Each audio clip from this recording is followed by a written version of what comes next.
Contrary to popular belief, boundaries do not push people away. They teach people how to love you. And it's so important for us to learn how to communicate these boundaries as well as our expectations, our fears, our desires, so that we can have good, happy, healthy adult relationships. So let's chat about it. Hey doll, welcome back to Faith Lately, your faith-filled girl talk podcast where girl talk meets God. So today we're talking about communication, okay? This is such an underrated skill. It's such an underrated thing. In fact, we're not just talking about communication, but we're talking about the art of communication, the skill of communication, because it's such an important one to have if we want our relationships to last and thrive and be good and happy and healthy. I don't know if you guys remember a while ago, there was this TikTok that was super popular, and the guy was just going on about lack of communication. And that is essentially the thing that breaks down so many of our relationships and some of our really good relationships that could have been saved through one conversation. So I just wanted to chat about communication and how important it is. And as always, I love to give context in my episodes just about where my head is at, or how I came inspired to chat about this thing, or what was happening in my own life that kind of got me thinking about it. And when it comes to communication, I have been having a lot of hard conversations lately, and as you can imagine, it's been hard. It's also been super uncomfortable. It's been awkward. It's been very risky and very vulnerable.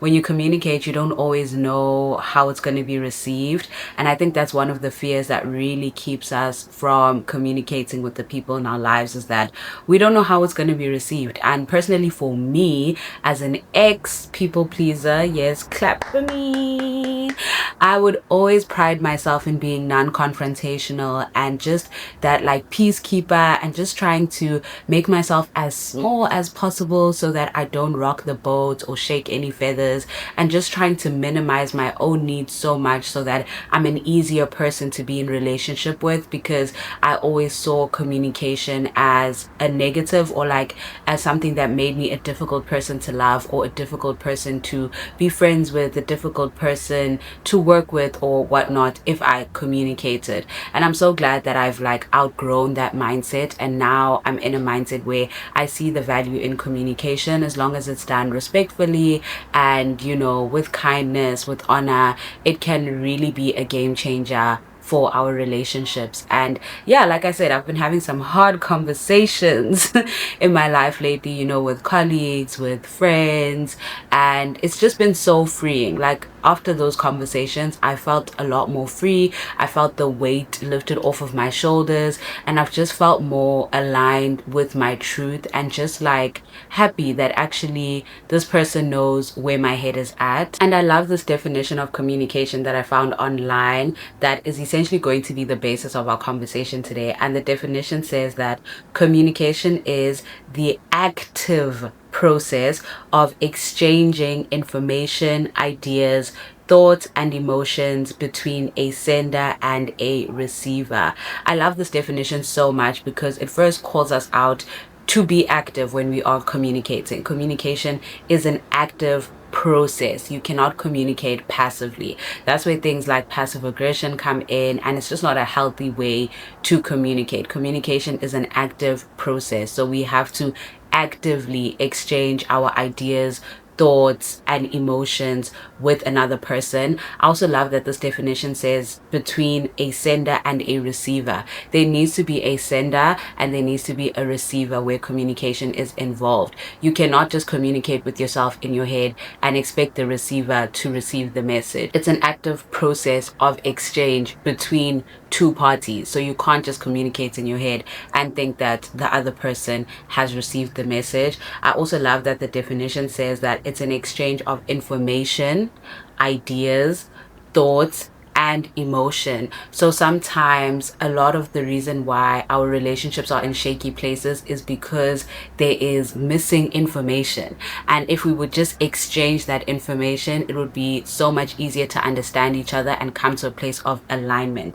So it's exchanging information. You cannot keep information in your head and expect another person to know. Information is a lot more factual. It's a lot like, this is what happened. Ideas are a lot more abstract. It's more like, this is what I'm thinking, this is where my head is at. It's also exchanging thoughts and emotions. So it's like there is the information of the matter, but there's also the thoughts, the emotions. This is what I think about the situation. This is how I felt in the situation, even though this is the information. Like communication is just this very active process, and it's something that we need to get good at as people if we want to have healthy, long-lasting relationships. I also love this quote that says that good communication is the bridge between confusion and clarity. And I think a lot of the times what breaks relationships where there is no communication is the confusion. Where there is clarity, there is usually mutual understanding and there's peace because both people are on the same page about things. But let's just chat about why we might be hesitant to communicate in the first place. And I know for me personally, obviously it's different from person to person, but for me personally, like I was mentioning in the intro, like I'm someone who is a lot less confrontational. I don't like conflict. I don't like confrontation. It makes me very uncomfortable. It makes me feel very awkward, and it's just such a weird place to be. And so for the most part, I would always kind of like suppress my own needs and desires in order to make another party comfortable, or in order to make the friendship or relationship that I'm in comfortable for the other person at the expense of myself. And you can just see how that can kind of build in a relationship where one party is actually suppressing themselves for the sake of the other, because then I'm probably not happy, or I'm probably boiling about things, but I'm not saying anything because I am trying to just be palatable and I'm just trying to be easy to be in relation with. And I think for me, like just growing up in a household where I was always kind of fearful of how communication would be received. And I think obviously between a parent and child dynamic is very different, but it's like I never really felt confident to truly share how I really felt, because I'm like, I don't know how it's going to be received. I don't know how this person is going to treat me now that I've spoken my truth. I don't know what me sharing this information is going to do to the state of the relationship. I was always in fear of communication, and that led me to carrying that into my adulthood. And it took me a while actually to get to a place where I felt comfortable to communicate, and it took me a while to overcome that fear. And I think it came with like shedding that people-pleasing personality, which came a lot with living alone. I think living alone has healed me so much and helped me in so many ways, like so many ways. So yeah, I then overcame the fear of communication, and I think it also took me unlearning that relationships have to be easy, in the sense that yes, relationships should be effortless and easy, but they're not without work, or they're not without challenge. So I think another fear of communication sometimes is living in this almost utopia that whatever relationship you're in is just supposed to be easy breezy without any kind of bumps in the road. If you guys are truly aligned or like meant to be friends or whatever, then everything's just going to be perfect, which is just such an unrealistic view of relationships that I had. And also unlearning that confrontation has to be negative. I think that's another fear that keeps us from communicating. Sometimes we are avoiding a negative experience and we're just like prioritizing our peace, but communication can also be peaceful. I think it's so healing, like when you finally find the courage to communicate with someone and then it actually goes really well and it's peaceful, and even if you guys don't agree or come to the same page, it was a peaceful experience. It wasn't like an explosive experience. And I think that kind of experience heals you. And when you experience that for the first time, you realize that, oh, I can communicate and things won't blow up. So sometimes it does take a bit of nervous system regulation in like testing the waters and communicating again with different people in different scenarios, and then seeing that, okay, it actually doesn't blow up. Like I can do this. And also just unlearning that a lack of communication will save a relationship, because because if that's how you feel in a relationship, then is the relationship even worth saving if it only works at the expense of your boundaries and your needs and your expectations? Then basically this relationship only works on the basis that you abandon yourself, and I don't think that that is a healthy relationship to be in anyways. So when it comes to learning to communicate, I think that's one of the first things that we have to kind of overcome, is the fears around communication in the first place. And it will be different for every person, but you just need to like introspect and see what is so scary about communicating for me, or what is the deeper reason that I don't want to communicate this to the other person. Am I scared that they're going to leave? Am I scared that they're going to think I'm difficult? Am I scared that it's going to hurt their feelings? You know, like there's always different reasons why we don't want to communicate, but once we kind of figure out what that reason is, then we can work towards good communication. And sometimes it is also just picking your battles, to be honest. Sometimes some things, it's not everything that you have to communicate, you know. I mean, some things you might decide for you that, you know what, it's not worth it, or like this thing actually doesn't bother me that much, so it's not worth bringing up. But if that's the case, then that thing must truly not bother you for you to not bring it up, you know. We can't be lying to ourselves saying this thing is not bothering me, meanwhile it's on your mind 24/7, you know. For those kind of things, those are the things that, girl, if you don't open up your mouth and speak, it's like those memes always go, like where they're like, with girls, like we'll always be like, oh no, I'm fine, even though we're not fine. Like we'll be moody and be acting some type of way, and the people in our lives will be trying to ask us like, are you okay, are you fine? And you're just like, I'm fine, knowing very well you ain't fine, girl. You ain't fine. If you don't open up your mouth and speak, your relationships will finish you. I think another comforting lesson I learned when it comes to communication is that no good relationship or no solid relationship will be broken off of communication or boundaries. Like if that relationship crumbles because you communicated, then honestly it really wasn't a strong relationship to start with in the beginning, and you've actually done yourself a favor, to be honest. So when you finally gotten over the fear of communicating, you then need to learn how to communicate. And I think communication comes with self-awareness, because you can't communicate what you don't know. The more that you get to know yourself, the easier it becomes to communicate your needs, your expectations, your feelings, your thoughts, your ideas, your desires. Because sometimes people can ask you what's wrong and genuinely you don't know. Like I've also been in those seasons in my life, like people can see I'm not okay, they're asking me what's wrong, and it's like, girl, I also don't know. Like I'm also trying to figure out what's wrong with me. I don't know what's wrong with me, I'm just feeling some type of way, you know. And we do have those days, we do have those moments, but like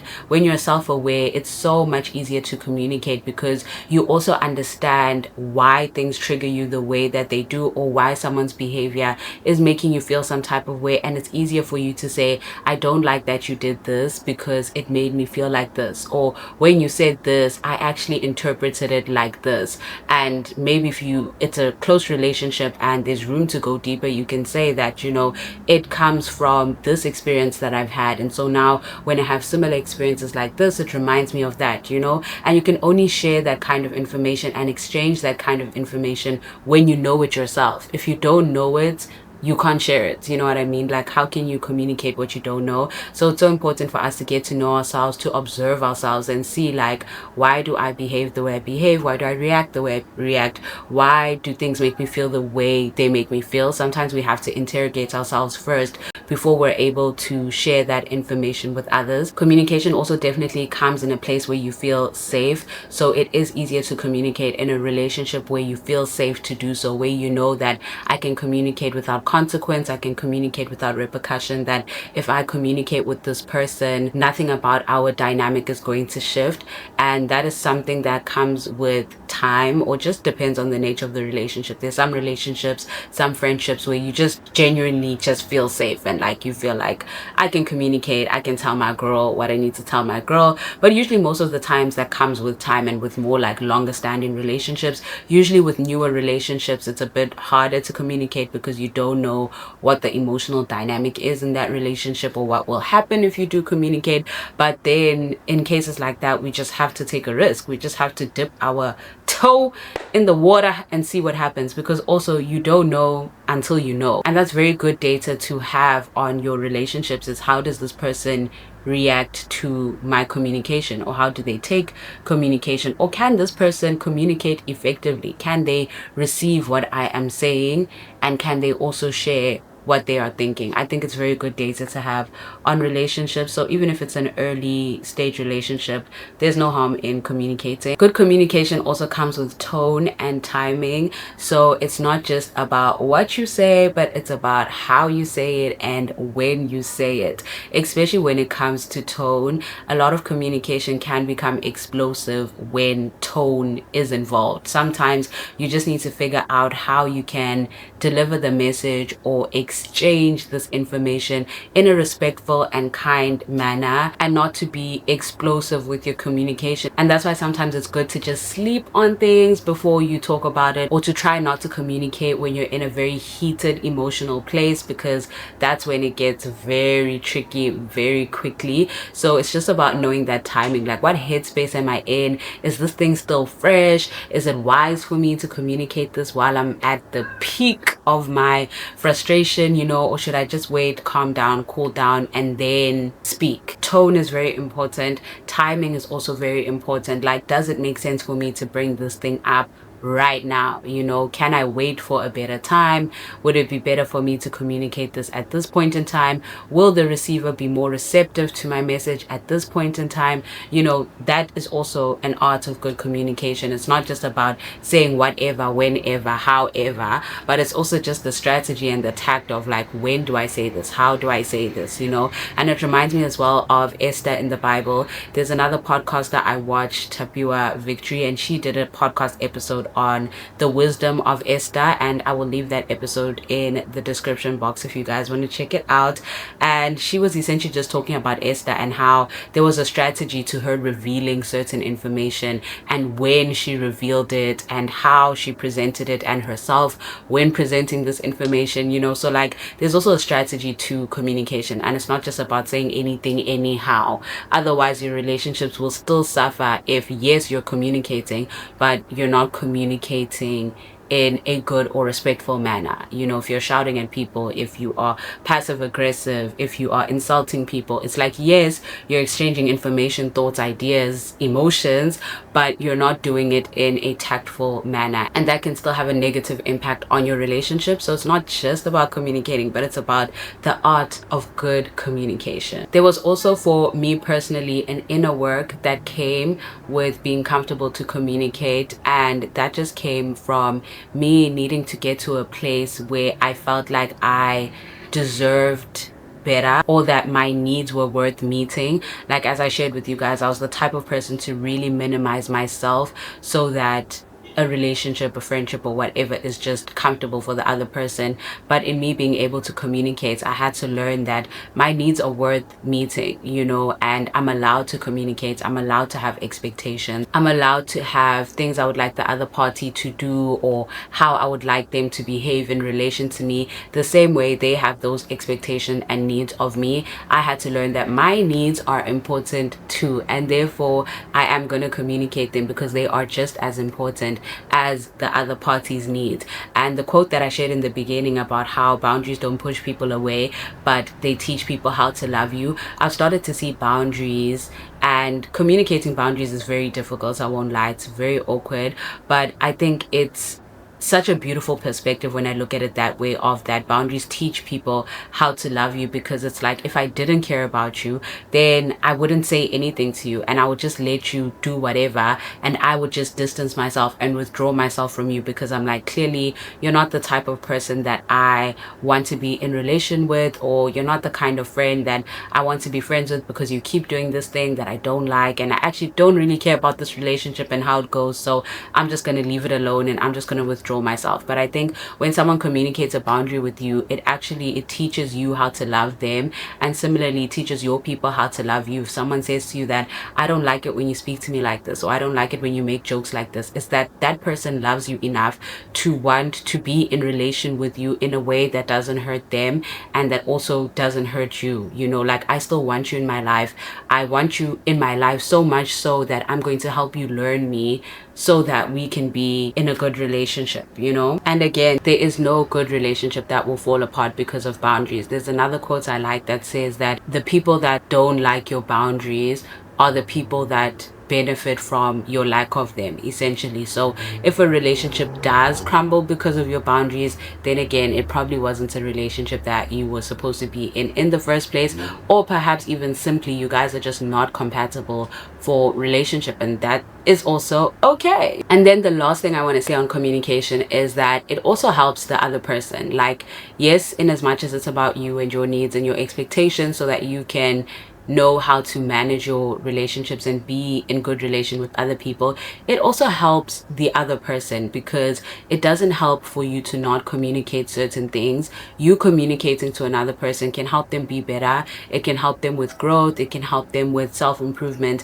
especially again when you're communicating in a respectful manner. And some of the hard conversations I've had to have, I've had the person come back to me and be like, you know what, thank you actually for calling me out, because I now see this about myself and I can work on it, you know. Or I've had people come and be like, you know what, I'm glad that we had this conversation. Now I see where you were coming from, you know, I see we're on the same page. Like, communication also helps the other person. It doesn't help for you to keep certain things to yourself, because then it might be an area where that person could improve, and it won't only improve your guys' relationship, but it will also improve their relationship with others, and you can play a part in helping someone with their growth, which is also a really cool thing about communication. And also then just being able to receive it. Like, in as much as it's good for us to learn to communicate with others, it's also important for us to receive communication and to be able to take in that information and, you know, just have these healthy conversations with our friends and the people in our lives. Because sometimes we're going to be the bad guy, you know. It's not every day that we'll be communicating with others. Sometimes others will be communicating with us and telling us that they don't like certain things that we did, or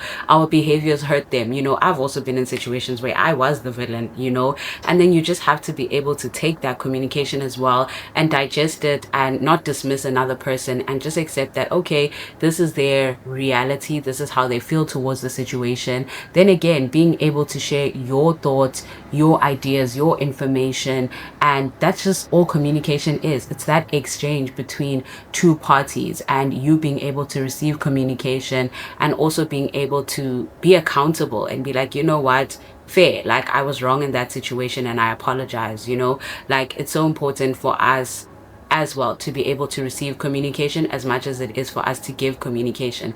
And that's how we will have much better relationships, by just participating in communication and just exchanging information, ideas, thoughts, emotions. A lot of our relationships are failing just because we won't open our mouths and speak, for whatever reason that may be, the fears that we have, or just not feeling safe enough, or feeling like our needs are not important enough. But us opening our mouths actually makes for much better relationships than for us keeping quiet and suffering in silence and building resentment. Your relationships will be so much better if you just communicate. And I honestly want to challenge you this week.